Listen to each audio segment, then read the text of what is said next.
Chef Matt Broussard, right? Is how you say your last name?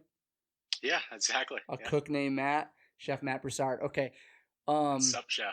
that's it. That's it. Yeah, man, I'm super super excited to have you on because I think we've become friends through the app through TikTok. Yeah.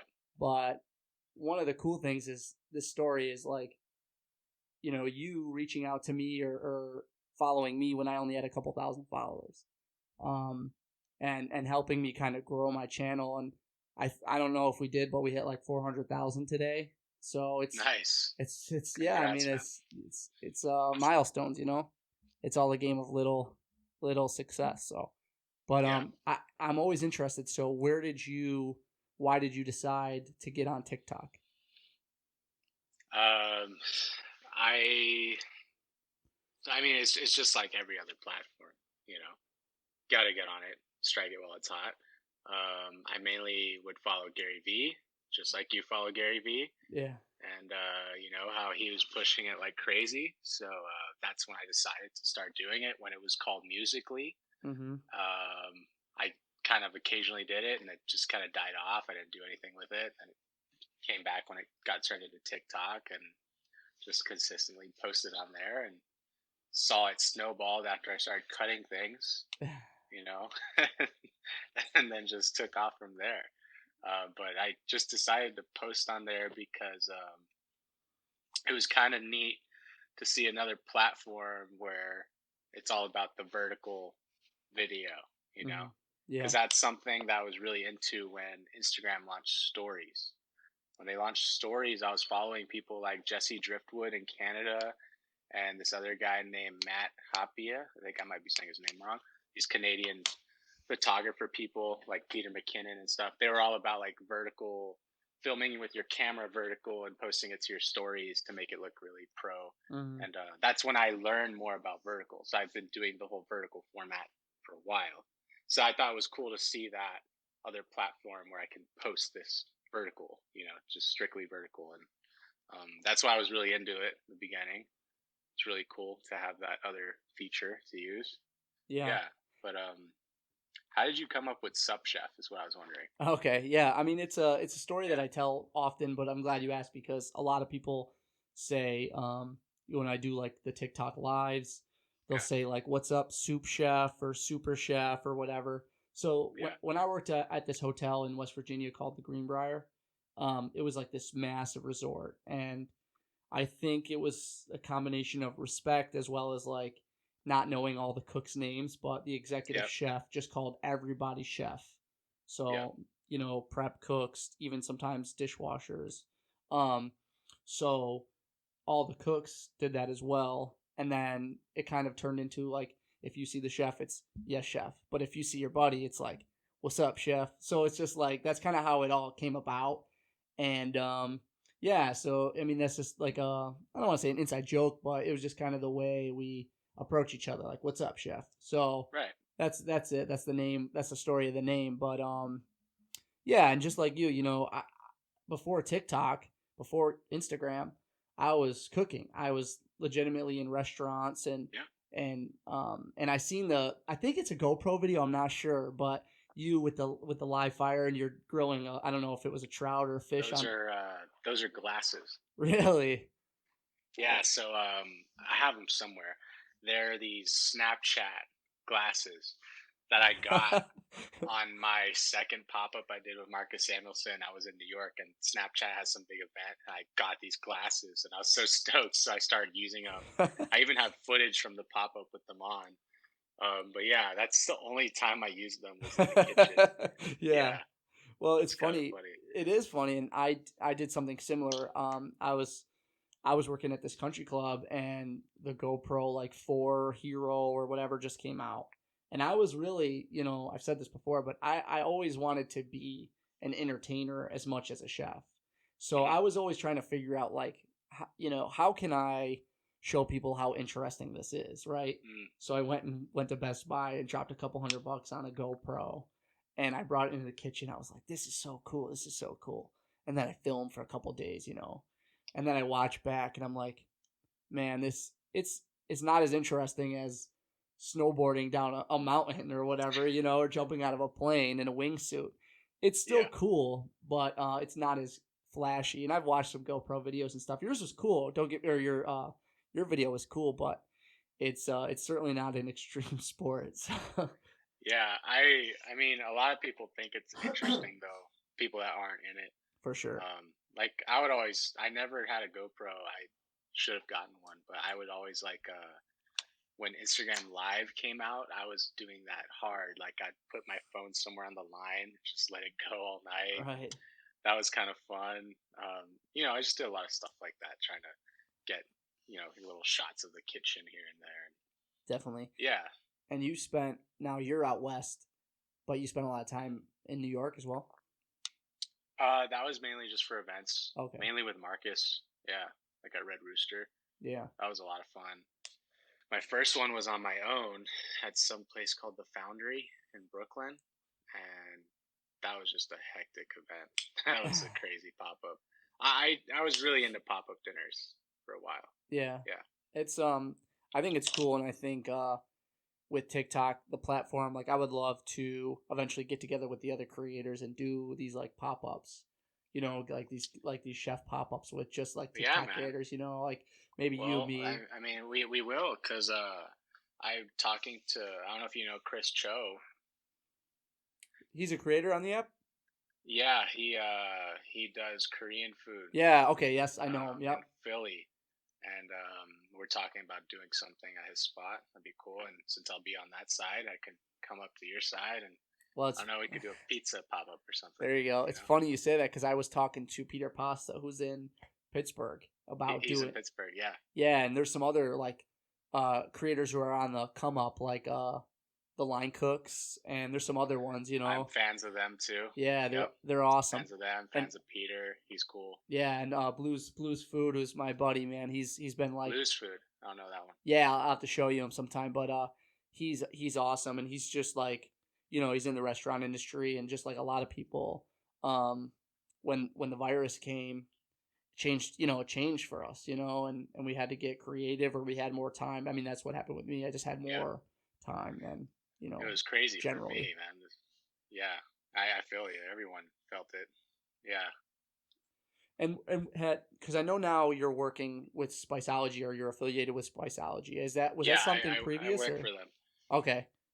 I was a rover, which is a tournant, but we called ourselves rovers for Tom Douglas.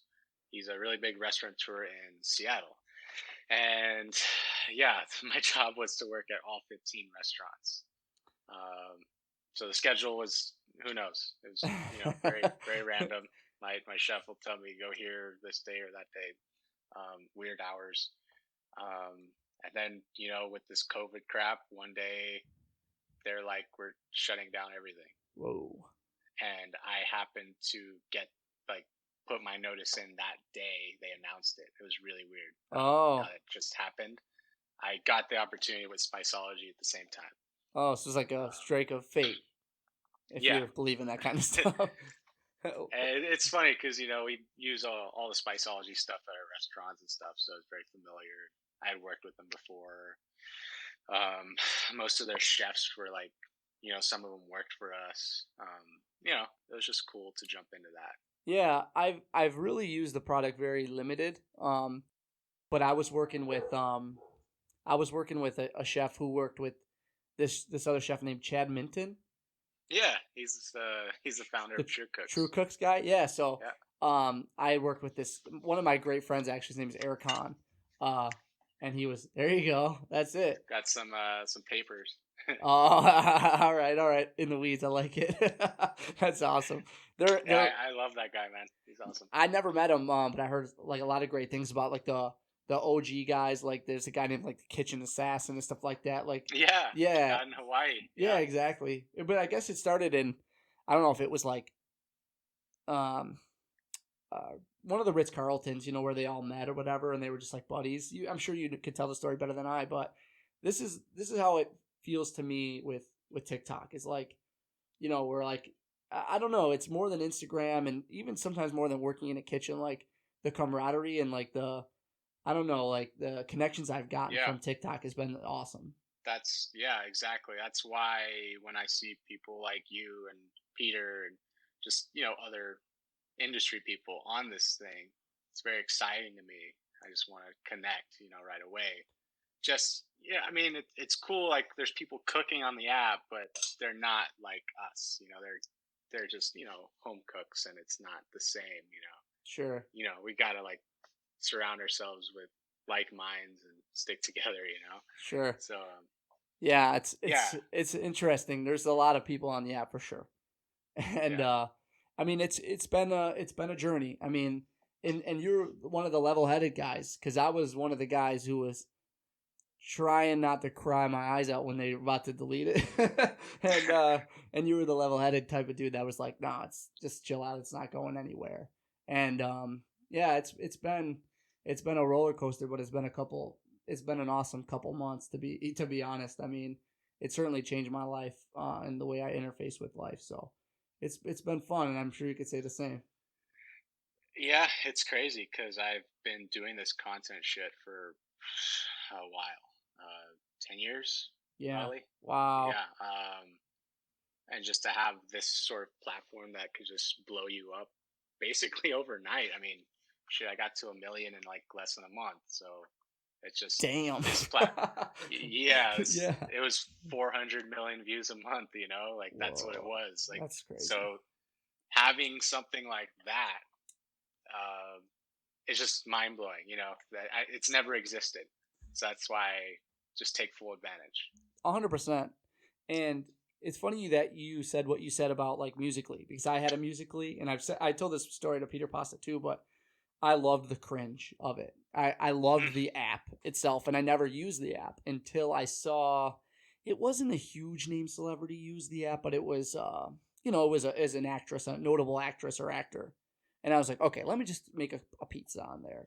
It was because at first I was like, this is for like 14-year-old girls dancing, and I'm Yeah, neither one totally. of those things, but it's amazing what it's done, and like you see people, who deserve some credit, who work really hard. It's cool to see that work for them, and they get those huge views to where you put that on Instagram, and like your friends think it's cool, and that's cool too. But I mean, I used the Musically app when I saw Gary Vee.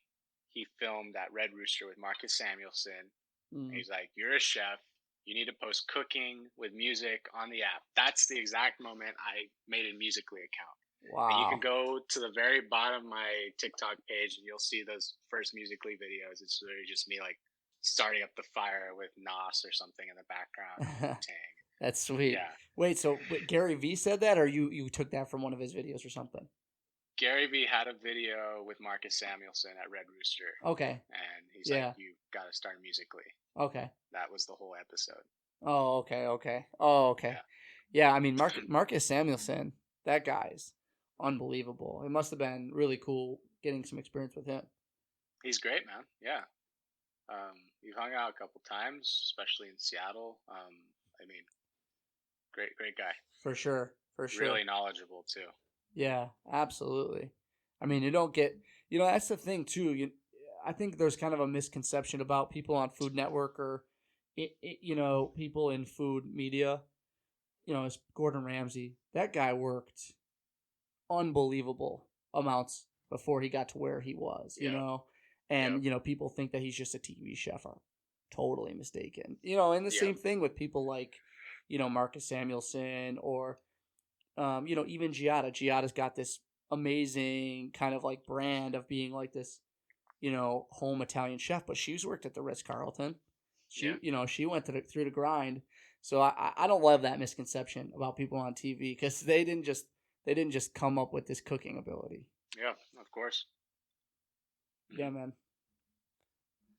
So so TikTok, and this is kind of another stage. You have YouTube, and I saw you just hit a nice milestone there. What are you playing next for? What do you think's next for you? For me right now is just focusing and honing in on Facebook really hard. Facebook. Yes. Wow, I Yeah. wasn't expecting to hear that. Yep.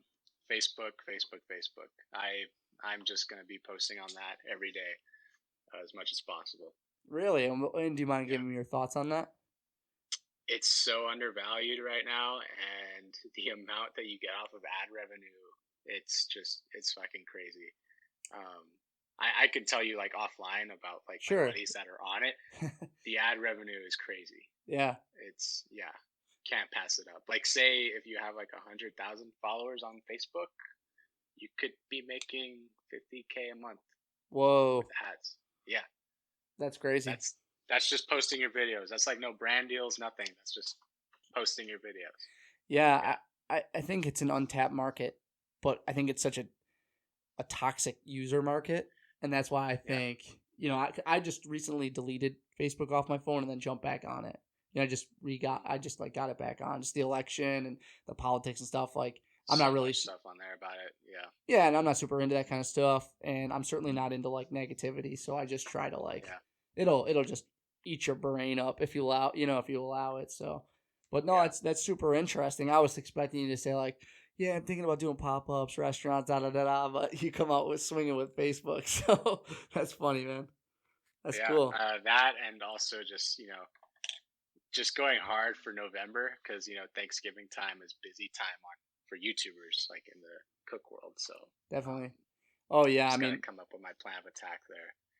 Absolutely, and I think even into the Christmas season, there's I don't know if you get any type of like fatigue about like what type of content to post. I think I kind of go through some of that, but now with like the harvest season being in like Western New York, we have like the amazing ingredients. So that kind of inspires my content, just like it would inspire a menu. I don't know if you kind of go through any of that. Yeah, exactly. That's how it was for me when I was in the restaurants. It would inspire all of my content, and I'm starting to sort of realize what has its place where. Like TikTok, I'm just gonna do the same shit on TikTok over and over. Make a steak, cut something, simple, easy recipe. That's it. I'm gonna leave all the other beefier stuff for my YouTube. Like if I want to talk about a certain pickling or smoking something, just things that are a little more complex, I'll save for YouTube. Sure. Yeah, that's one of the things you said, and if there's any, and I love to see new young creators that come on the app and stuff. That's one of the things you said. It's like there's no attention span, and they just want to see something cool real quick, and then they're gonna bust out of there. So I think that's a good plan of attack, especially with YouTube. I mean, YouTube's a great platform, and you seem to be killing it over there. And that's next for us. I mean, we're really trying to blow the podcast up. So this is YouTube. Who's killing it on there? Who's a fellow TikToker is Haley Burns. Oh yeah, crushing it. Yeah. Yeah, I can imagine. Insane views. I don't understand how off the gate, but yeah, that's one to watch for sure. I don't know. I find it fascinating seeing people coming from that onto YouTube and just seeing what they do. Yeah, it's really neat to see. That's for awesome. Sure. Yeah, I love seeing the creators grow. I like the Reels. I don't know if you've used Reels at all or you're familiar. I use it like every day. Yeah, I think it's a great addition that they've done. It makes Instagram more enjoyable, at least for me. But also as a creator, it's a much big needed step in the right direction. I mean, it's nice that they finally added 30 seconds. I've been counting on that for weeks. Yeah. Yeah, they needed that. So I always like to ask like advice questions, especially like because I'm sure you get it a tremendous amount, probably tenfold more than me. But young cooks, a lot of young cooks, a lot of young people inspired on the app that are interested in culinary arts, want to get a job. But I don't see a lot of people. How do I say this? There's a lot of people that want to be chefs, but there's no, to be a chef and a content creator, there's only a couple in reality. How do you tell these kids that are interested in food that, dude, this is what I experience is not reality? I'm usually very blunt and like straight up with Yeah. those, because I'll get those a lot. Like, how do I do what you're doing, and what culinary school do I go to, and already asking like the wrong questions, and I'll just Right. say like, go work in a restaurant in your town right Yeah, I now, say the same thing. and that's it. Start off like that. Don't go to culinary school. Yeah. I mean, like I started working in restaurants when I was in high school. Mm-hmm. And that's what I was like. I like this. I went to culinary school right out of high school and kept doing that. Mm-hmm. Um, but yeah, you're right. No one's doing like what we're doing. I'm honestly glad that I've gone through the shit, like the bullshit, this Mm-hmm. past 10 years. Um, you'll see a lot of kids that are doing cooking on here. They've never worked in the restaurant and gone through that. And I don't think they ever will, because, they're just getting a lot of success, which is great. But like, there's that thing that's missing. Mm. It's, that we have. Like, I'm glad that I've gone through that. Yeah, absolutely.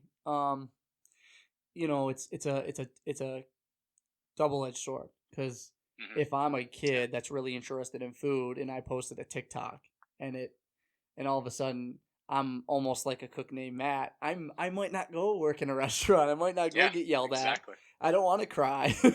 So it's like, I kind of understand it for sure, but again, I'm glad I had the same experiences too. I mean, some of my best friends came out of this. So that's invaluable. Yeah, So exactly. cool, chef. So what do you want? You want us to check out your TikTok or what? I mean, we don't even have to plug you because you're huge, but yeah, I mean, for us, so myself and the producer Timmy, this is a huge passion project for us, this podcast. This is something we've I wanted to dig do. it, man. This is something we want to do for like years. We've been talking about it. And TikTok's just been like the boat to get us to there, to the journey, the journey to the destination. So, this is amazing for us, and I can't even thank you enough for your time. Appreciate you coming No, on. man. I appreciate you having me. So, I mean, what are you doing? Like, where are you going? Well, I'm still a chef at a resort, and I'm taking every day as it comes to me, and I'm just allowing kind of the universe to create the road for me, man. Because it's too much Ride the to. wave. Yeah, it's too much to. I don't know. I should have never even been here. So I'm just allowing whatever is driving me to drive me. So, and I'm grateful, man. It's just unbelievable, unbelievable. It's bizarre. So it's Do bizarre. you do you want to stay in the kitchen? I think so. In some capacity. I mean, Yeah. I think in some capacity, I think I need to figure out how to manage my time. That's Hmm. that's. I think, but that's a whole nother ball game. Yeah. But I think so. Yeah, I think that I need to be involved. But we'll see what happens. Yeah, that's how I feel, man. That's why, like, I'm definitely gonna open a studio when I'm Mm, back in Seattle. Just like a kitchen, do like pop ups, hands on classes and stuff. That'd be really cool. yeah, Yeah. I think that'd be amazing. I've said that too. Um, I'd love to just have a kitchen to just do kind of whatever I want in. Yeah. Um, yeah, that would be amazing. But no, I definitely want to and stay where I'm at too. Like I like what I'm currently doing, but I think I do need to understand and develop how to either whether it's take a step back or take a step forward or whatever you want to call it. We have to work that stuff out. But again, that's just every day something changes. I mean, I'm sure you've had experiences like this, but I've had weeks where I've had like I gained like 100 some thousand followers in like a week, and so it's like, do I expect that next week? No, but could it happen? Sure. So it's hard to like, I don't feel like my feet are in cement right now. So I'm just trying to keep moving and see what's coming to me. You know what I mean? Hmm. So And like, what do you define yourself as? Do you define yourself as a TikToker, Instagrammer, YouTuber, or just content creator? I would certainly say chef still, Yeah. and then maybe content creator now. But It's weird, right? yeah, It's strange. but Yeah. here's the reality too. Like I've been an unsuccessful content creator for 10 years too. Yeah, same, So it's same. you know what I mean. So it's like I've wanted to be. I loved Vine. I was big into Vine. I wasn't a big active creator on the app, but I loved Vine. Um, and I've been on it. Revision 3, were you on that? I don't know. I can't say I was. Like Dig Nation? Hmm. I don't know that Oh, you one. never watched Dig Nation? Oh man, that was like the first big podcast. I love that stuff. Oh, okay. No, but I mean, I've been So as soon as I got out of high school in like 2011, Me I too. oh Yeah, six six six, and I just yeah, been really working in the industry, and then I went through kind of this big thing with like the ACF. I'm sure you know about it, but I thought yeah. that was kind of my path. I thought I was gonna Me be too. like a Like goal. get the Master Chef certification, the Yeah, ACF, yes, do all that. I Yeah, thought that was like my path, and for me, it it was super rewarding and super, how do you say, it's where I felt pretty good while I was doing it. But looking back, man, it was like that was really not food and cooking and being happy to me. yeah. So I'm glad I took a step and reevaluated where I think my career, where I wanted to go. um but yeah, to answer your question, I'd say I'm a chef more than anything, and I have a family and stuff like that. That's, I think, what defines me. But in terms of my favorite app is still, no matter what, it's hard to say it's not Instagram. But yeah, I've been trying to do this for a long time, so it's not, I don't want to say I got lucky, but I did get a little lucky. So I think we all did. for sure, for It's sure. yeah. So your favorite app's TikTok? Well, it's probably Instagram, but I spend obviously the most time on TikTok because that's where, it's struck. But I mean, if I was, a supermodel or a Kardashian or something, I'm sure my favorite app would be Instagram. Right? So, but I mean, I wasn't born as a Kardashian, which is okay, Yeah. but I just wasn't. So, no, I spend the most I time think on TikTok. yeah. I guess my favorite would have to be YouTube. Yeah, That's that's just where I want everything to live. If I could just quit everything, it would just be YouTube for sure. yeah. Yeah. I spend a lot of time on there too. Yeah. I watch a lot of So what chefs do you watch on there, or do you watch any chefs? No, I watch video games in the middle of the night. I watch video Oh, games. really? Yeah, dude, I watch nerdy video games in the middle of the night, and I watch a tremendous amount of podcasts. I'm a big Joe Rogan guy. Um, Nice. Sometimes I turn my brain off from the chef thing. I think a Yeah. lot of times I get overwhelmed with it. Not overwhelmed, but like, how do you say? Just like, I've been doing this enough. I don't need to know. You know what I mean? It's hard to explain because I love watching, other chefs and stuff like that. But yeah, my days are really busy with food, and then a lot of times, like at night before I go to sleep, I'll just watch like some bizarre video games you guys never heard about. So it's Really? just, yeah, exactly. So I watch like Pokemon card openings and stuff. yeah, yeah. All that stuff. For sure. I know Um, you're into that kind of stuff, and even like anime too, right? yeah. I mean, I don't watch as much anymore, but time I have. Yeah. Yeah. Um, what's that? What's that in the back there? That spice can, or what is that? PVC. Up here? Yeah. That's Yeah. That's Danos. Danos. I see that a lot. What is that? Is it just a company or is it a Yeah, certain it's just a guy. spice? It's a guy. Here's the deal. It's a brand. His name is Dan, and he's just like yourself. Yeah. Yeah, believe it or not, his name's Dan, and he's pretty big on the app. I think he's got about 1 million followers, and he reached out to me really, really early, really, like maybe I had 1,000, 5,000 followers, and he's like, "Hey man, can you give me a call?" And it was like 10 o'clock at night, and I was like, "What the fuck?" Like, all right, so I like get out of bed, go call this guy, and he's like, "Hey man," he's from Louisville. He's like, "Hey man," he's he's like, "I love your TikTok, but man, you gotta stop making such long videos, and you gotta talk in your videos." So I'm like, okay." So I looked at his videos. He was trying to be helpful. He's a nice dude, and he's like, "Let me just send you some spice." So it's pretty good. I use it. It is good, to be honest. He's just got like one or two spices, But yeah, I see. You really can't really go on the app and not see it around once in a while. But yeah, Dano's, man, they I've always sponsor. been curious about that. Okay. Yeah, it's pretty good. It's pretty good. We should get some too. I know you probably can't promote it in terms, but Yeah. as a chef, you should. I gotta get you some spiceology sometime for Well, you sure. know Penelope Wong, right? Yeah. Okay, so she reached out to me a long time ago, and she's kind of like, again, like a kind of a combination of a chef creator, and she sent me some spiceology. It's great. My friend uses it in his kitchens. I have another chef that uses it. It's awesome for sure, for sure. I'm thinking maybe once I get to 1 million, I'll call you over at Spiceology and we'll get a blend for me with my ugly mug on it. Yeah, I can't wait for my blend, huh? Yeah, what's up with that? I mean, it's just in talks right now, but that'd be fun to do. Yeah, Maybe I'll think of a flaky salt line. That'd be rad. hell yeah, dude. Gold flaky salt. Oh, that'd be insane. Let's do it, man. Well, listen, Chef, I appreciate your time, man, and it's seriously been a pleasure. I enjoyed talking to you, and we'll stay in touch for sure. Yeah, man. Of course. Keep in touch anytime. Awesome, dude. All right, well, we'll talk soon. All right, Cool. later. Have a good night. Later.